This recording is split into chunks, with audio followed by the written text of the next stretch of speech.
SwayamPrabha. Digital India. Educated India.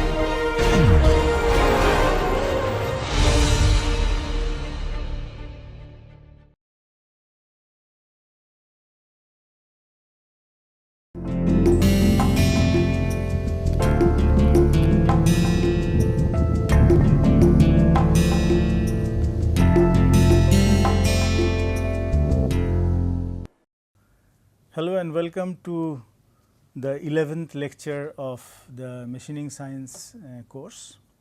So, let me remind you, in our earlier session we were discussing the Zorev's model of friction, and what we said is that here is the distribution of the normal shear stress along the chip tool contact length, which is LF, and this is how the distribution looks like of the shear stress. Now, here the shear stress remains constant in the sticking zone, as we said, because the normal pressure is very high, and when the normal pressure decreases in the sliding zone, the mu remains constant. So, therefore, the towards the point where the chip loses contact with the tool, this is decreasing, that is the shear stress. Now, if we integrate this curve from 0, x value is 0 at this point and x value is LF at this point.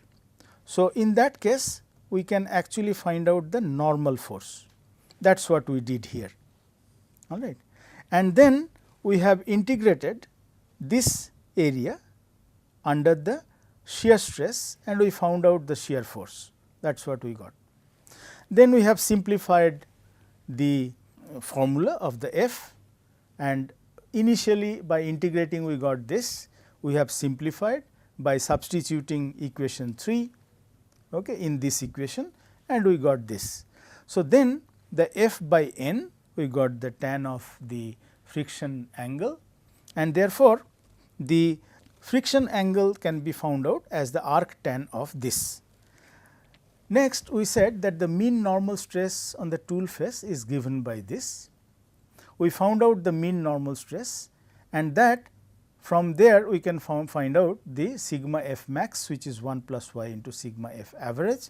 So, therefore, finally, we get that the friction angle is this, and it was said that this factor remains sufficiently constant in practice, and therefore, this can be assumed to be equal to arc tan of some constant, which is this, all right, divided by sigma f average. So, this equation shows that the mean angle of friction is mainly dependent on the mean normal stress on the tool, sigma f average. This explains the following fact: as working normal rake increases, working normal rake is alpha n, working normal rake, that is a normal rake. The component of the resultant tool force normal to the tool face will decrease. If you remember, we said that as the cutting force in the diagram of the cutting force and the alpha, all right, we said that this has this nature. So, as the alpha is decreasing, Fc is increasing and vice versa. So, therefore, this is the same thing we are saying here: as working normal rake increases towards this, the component of the resultant tool force normal to the tool face will decrease, all right, because of this, as we have explained in this curve, and therefore, the mean normal stress will decrease, and if it is decreasing, then the friction angle will increase. So, this is the conclusion that can be made from the Zorev's model, and this is very important when the working normal rake variation is considered and how to select the working normal rake. Okay. Our next topic will be the practical machining operations, and here in this slide you can see there are various machining operations, practical machining operations like turning, milling, drilling, shaping, planing, broaching, sawing, these are shown here. Now, in turning, for example, you can get the cylindrical surface or groove, or the threaded part or the threaded surface. In milling, normally the flat surfaces are obtained, or the grooves or the contours, very complicated contours, if for example, it is the CNC milling. In drilling, normally the holes are drilled, either it is a blind hole or it is a through hole. In case of sawing, it is a parting off, that is we are parting off normally the two parts. Okay. In broaching, these are the internal slots or external slots. This can be machined at a very high accuracy. And the shaping and planing, as you know that in case of shaping, the tool moves to and fro, reciprocates, and the workpiece is given the feed movement perpendicular to the movement of the tool. And in case of planing, it is the other way around, that is the workpiece moves and the tool is given feed perpendicular to the movement of the workpiece.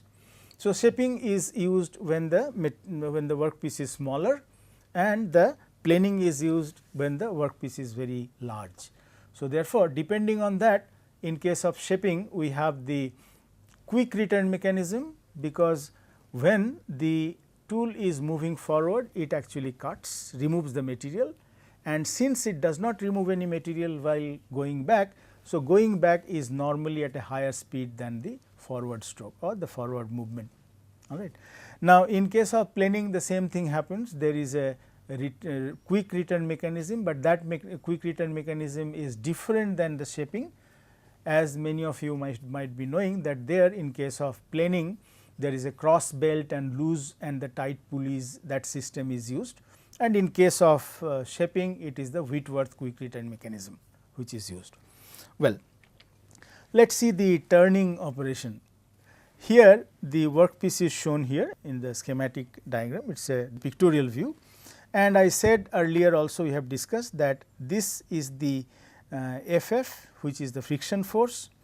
Friction force is parallel to the workpiece axis, and it is normally given in the direction of the feed. So, the direction of the feed is shown here, this is the feed direction, and along that the FF, which is the friction, which is the feed force, this is located. Fr is the radial force is perpendicular to the axis of the workpiece, and Fr and Ff both are located at the horizontal surface. Their resultant will be the Ft, this we have already discussed. So, therefore, the Ft, this is becoming root over Fr square plus Ff square. Fr once again is the radial force and Ff is the feed force.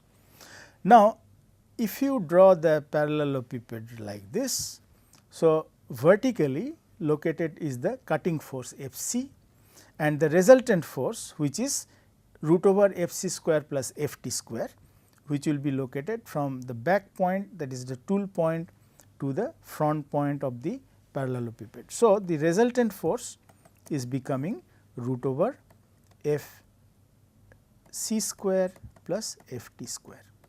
Ft is here.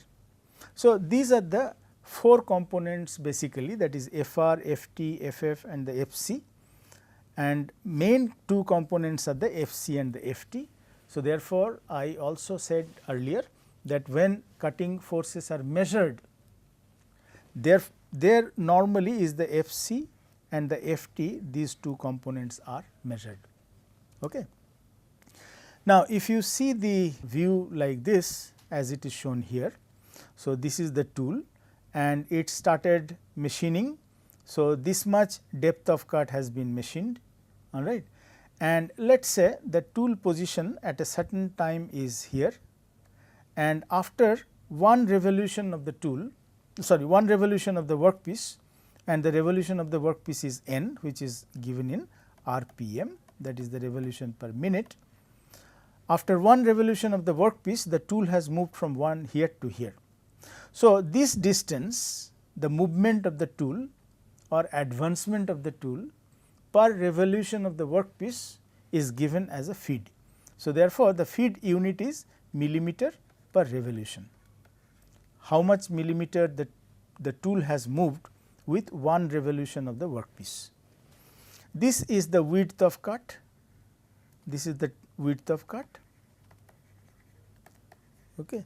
I think somewhere it is written also. So, width of cut, and if you now draw these two lines, extend these two lines, or if you take a section like this, let us say AA section, that AA section will look like this. Okay. Here this is the distance between these two lines will be given as the T1, which is the uncut thickness, all right. And if you see the AA section, this is how you will look the workpiece, and this is the tool. So, therefore, this is the rake face, because over the rake face the chip moves, and this angle is the rake angle, which defines the inclination of the rake face, and this is the flank face, which makes an angle with the already machined work surface as the flank angle. So, this is the rake angle and this is the flank angle, which we have discussed also earlier. Now, in the force components, the Fr can be found out from Ft and the sine of the gamma s. Gamma s is the side cutting edge angle. I am once again repeating this, we have said that. So, gamma s is here. Okay. So, if you see this, if you see from this figure particularly, you can find out the Fr is equal to Ft and the sine of this angle, that is the side cutting edge angle. Similarly, the Ff, that is the feed force component, this will be equal to thrust force into the cos of the gamma s. Gamma s again is the side cutting edge angle.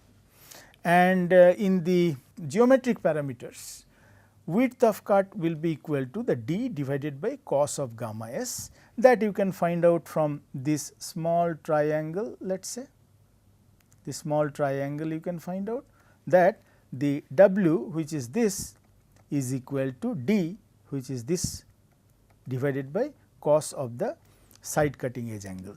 And from a very small triangle like this here, this triangle will define the value of the T1. T1 is from this point to this point.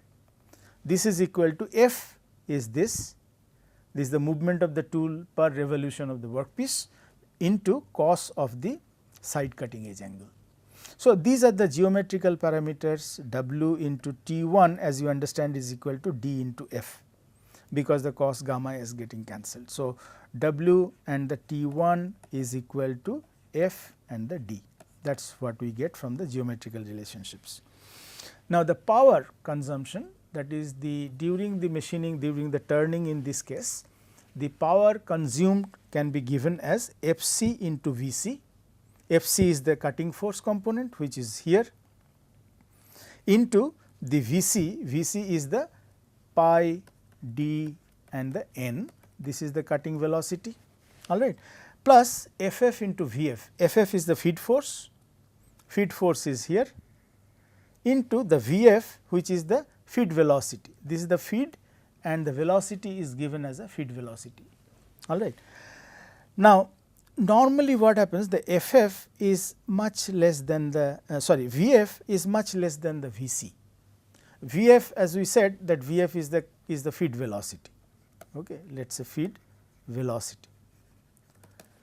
Now, the feed velocity is much less than the cutting velocity. So, therefore, in here the Ff into Vf can be ignored and the power can be written approximately as a product of Fc and the Vc, that is the cutting force and the cutting speed. Power can also be given as the Uc, this is the specific energy, and the material removal rate. Now, the specific energy in case of turning is the energy which is spent to remove unit volume of material, and this is given in joules per millimeter cube as it is shown here. The specific energy is the energy required to remove a unit volume of material, which is joules per millimeter cube. Okay. So, therefore, finally, we are saying that the P power can be written as either Fc into Vc or Uc into MRR. These are the same thing. Uc into MRR is equal to Fc into Vc. Okay. Now, the Uc that is the specific energy, there is an empirical formula. Empirical formula is the formula that is obtained by experimental analysis or the experimental results. So, the UC can be expressed as U0 T1 to the power minus 0.4. T1 is the uncut thickness and U0 is the specific energy to remove 1 millimeter of the T1. So, sometimes it is called the specific energy constant. Okay. This is also called the specific energy constant or coefficient, okay, because it is the energy that is spent to remove 1 millimeter of the T1. Okay. Now, the MRR, material removal rate, is normally given as a product of area and the volume. Okay. So, area here in case of the turning, it is the feed into the depth of cut, and the area and the velocity is the pi d n, and we are dividing by 60 to make it as a millimeter cube per second. So, material removal rate is given in the unit of millimeter cube per second, and UC is the joules per millimeter cube. So, number of revolutions per pass, suppose we have a cylinder, we have a part which is being turned. Let us say this is the central line, and here we have the length of L, okay, and this is being turned with a RPM of n with a feed of f, all right. So, then the number of revolutions per pass you understand that in one go some part of the material is removed, okay. So, that is called one pass. So, there may be several passes for getting the final depth of cut removed. So, number of revolution per pass will be dependent on the L and the F, that is the feed that we are using. So, it will be given by L divided by F. Therefore, the time that is taken in one pass will be given by L by F, number of revolutions, into the total number of revolutions that you are using, n. Okay. Therefore, the total time that is taken for machining this, depending on the number of passes, that will be equal to L upon F by n, which is the time taken per each pass into the number of passes. Number of passes can be 1, number of passes can be several, it can be 2, 3, depending on how the material is being removed, what kind of material and what kind of tool and so on. So, n small n is the number of passes, L as we said the cylinder length, spindle speed is n, and the feed in millimeter per revolution is f. Now, let us see what happens in case of shaping and planing. Now, in shaping and planing, as you understand, the tool used is almost the similar to the tool that is used in the case of the turning. So, here is the diagram which is shown in case of shaping or planing. Only difference is, as I said, that in shaping the tool moves, tool reciprocates, and in case of planing the workpiece reciprocates, otherwise there is no difference as it is. Now, here the forces are the following, that here the Fc will be acting along the Vc, Fn will be acting perpendicular to the machined surface, and Ff will be acting parallel to the feed direction, along the feed direction. So, Fn and Ff, it will actually give you the Ft. So, Ff can be therefore found out by multiplying Ft and the cos of gamma s. Gamma s in this case is this angle, all right, and it is called the primary principal cutting edge angle. In case of turning, it was the side cutting edge angle.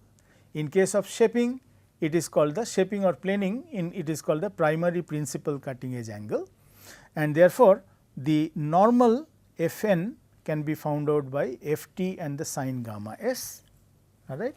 And the geometrical parameters, like in the case of the turning, the width of cut which is here, this is found out by d divided by cos into the primary principal cutting edge angle, and the T1 which is the same way we are making it as we have done it in case of turning. That means, we are taking a section xx and this is the sectional view XX. So, therefore, this is the T1 and we have the tool and the workpiece with the rake angle and the flank angle. This is remaining the same as in case of the turning operation, as you understand.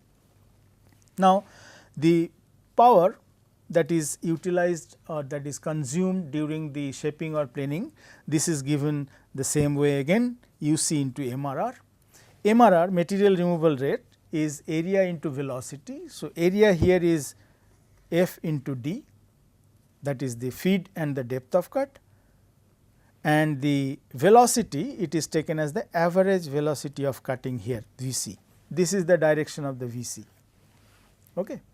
So, we have the geometrical parameters, we have the forces and the power consumption here for the shaping or planing. Now, let us see that how much time it takes for shaping a particular length and the width of a part. Let us say we have a block, all right, and this block has to be either shaped or it can be produced by planing.